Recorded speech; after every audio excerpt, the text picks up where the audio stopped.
Students, तो आज का हमारा टॉपिक है प्लांट ब्रीडिंग, जिसको हम पढ़ेंगे इन्हेंसमेंट ऑफ फूड प्रोडक्शन, यानी कि कैसे हम अच्छी ट्रेड के अच्छी ब्रीडिंग की प्लांट्स जो कि हमको प्रोडक्ट देते हैं कॉमर्शियली, हम जिसको यूज करते हैं, सेलिंग करके अर्निंग करते हैं।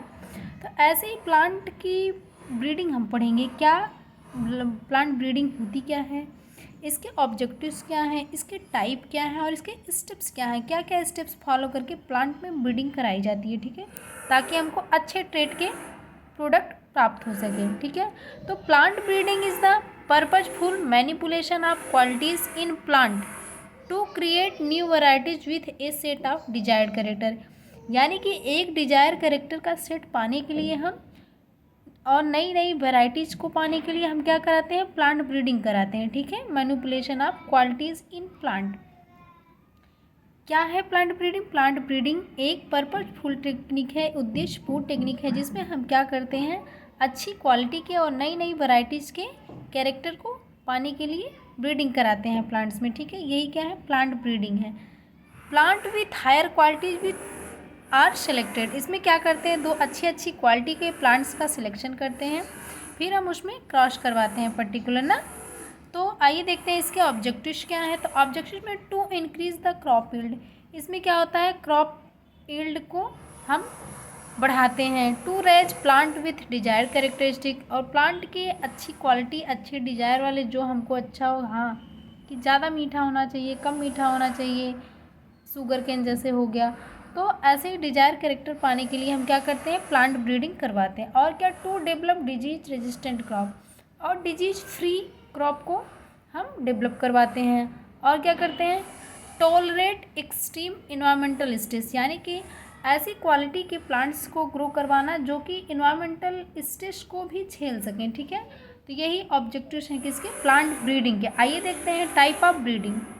ब्रीडिंग में हम देखेंगे बैक क्रॉसिंग, यानी कि डिजायर्ड ट्रेट का क्या करवाएंगे, क्रॉस करवाएंगे। और इन ब्रीडिंग में क्या करवाते हैं, सेल्फ फर्टिलाइजेशन करवाते हैं, जिससे क्या होता है, हेल्प इन प्रिजर्व ओरिजिनल से, जैसे कि कोई प्लांट है उसमें अच्छे अच्छे ट्रेट्स हैं, तो उनके उस ट्रेट को बनाए रखने के लिए, प्रिजर्व करने के लिए हम क्या करवाते हैं, सेल्फ फर्टिलाइजेशन। तो ये प्रोसेस क्या हुआ, इन ब्रीडिंग हो गया। ठीक है, उसके बाद हम क्या करवाएंगे, तीसरा क्या है, हाइब्रिड ब्रीडिंग।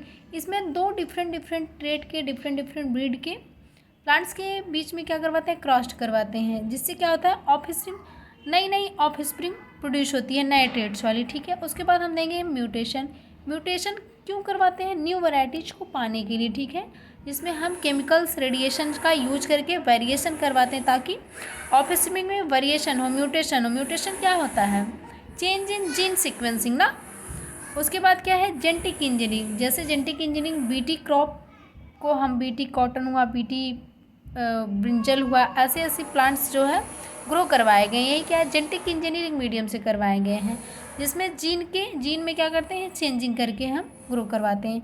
तो हम देखते हैं प्लांट ब्रीडिंग स्टेप्स ना। तो इसमें क्या है, कलेक्शन ऑफ वेरिएबिलिटी, पहले क्या करेंगे, कलेक्ट करेंगे वेरिएबिलिटी वाले प्लांट्स को, फिर क्या करेंगे, उनको हम इवेल्युएट करेंगे, यानी कि जब बहुत सारे प्लांट्स को हम इकट्ठे कर लेते हैं तो उसमें इवेल्युएशन करते हैं, कौन अच्छा है कौन नहीं अच्छा है।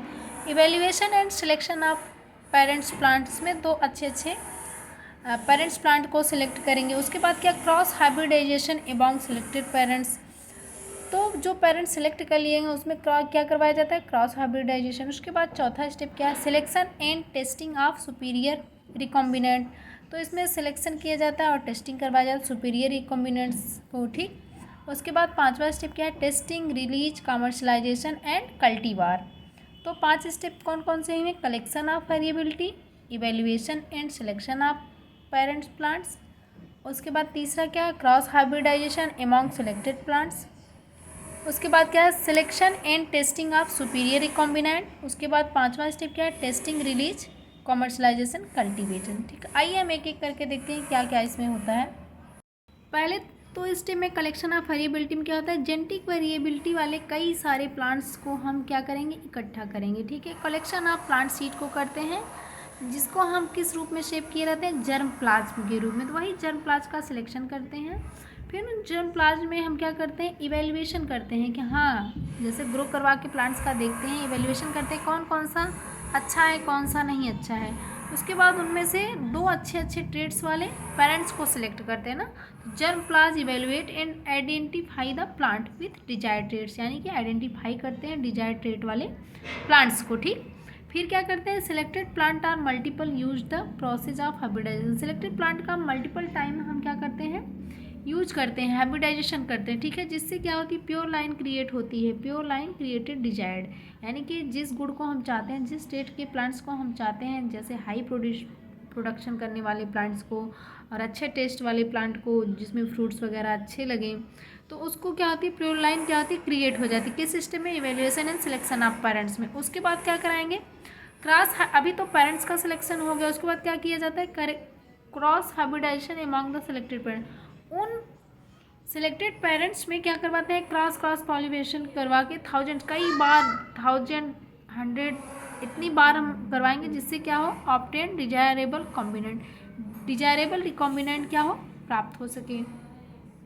उसके बाद क्या है, selection and testing of superior recombinant. जब हमको रिकॉम्बिनेंट प्राप्त हो जाता है तो हम क्या करते हैं, सिलेक्शन करते हैं और उसकी टेस्टिंग करते हैं ना, हर ब्रीडिंग के लिए। सेल्फ पॉलिनेशन सेवरल टाइम्स करवाते हैं 2-3 जनरेशन तक, जिससे क्या हो, होमोजाइगोसिटी वाले प्लांट्स की ब्रीड मिल जाए, ठीक है। उसके बाद देखते हैं हम 5वें स्टेप में क्या करते हैं।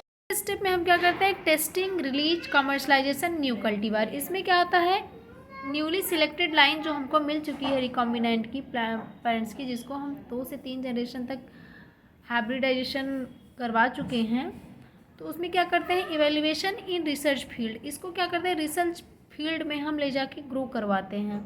फिर क्या करते हैं, टेस्टिंग मटेरियल को फार्मर की फील्ड में ग्रो करवाते हैं 2 से 3 जनरेशन तक, जिससे क्या मिलता है, किस लोकेशन में कौन से कंडीशन में कौन सी सॉइल में ये ग्रो करेगा, अच्छे से प्रोड्यूस होगा।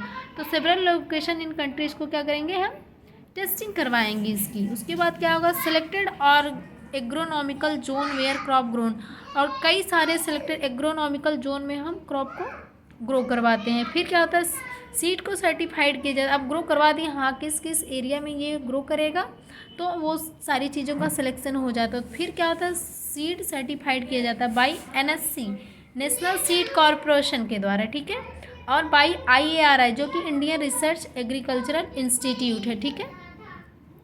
तो इसके बाद इस द्वारा प्रमाणित किया जाता है, तभी ये फार्मर्स को दिया जाता है बोने के लिए, ठीक है। इसमें देखेंगे 2 एग्जांपल है, सोनालिका SD 1553 जो कि 1969 है, ये 69 में आया था, और P1542 ना, ये क्या है, ब्रीड है अलग अलग। तो हमने देखा प्लांट ब्रीडिंग क्या होती है, उसके स्टेप्स को भी, ठीक है। Thank you.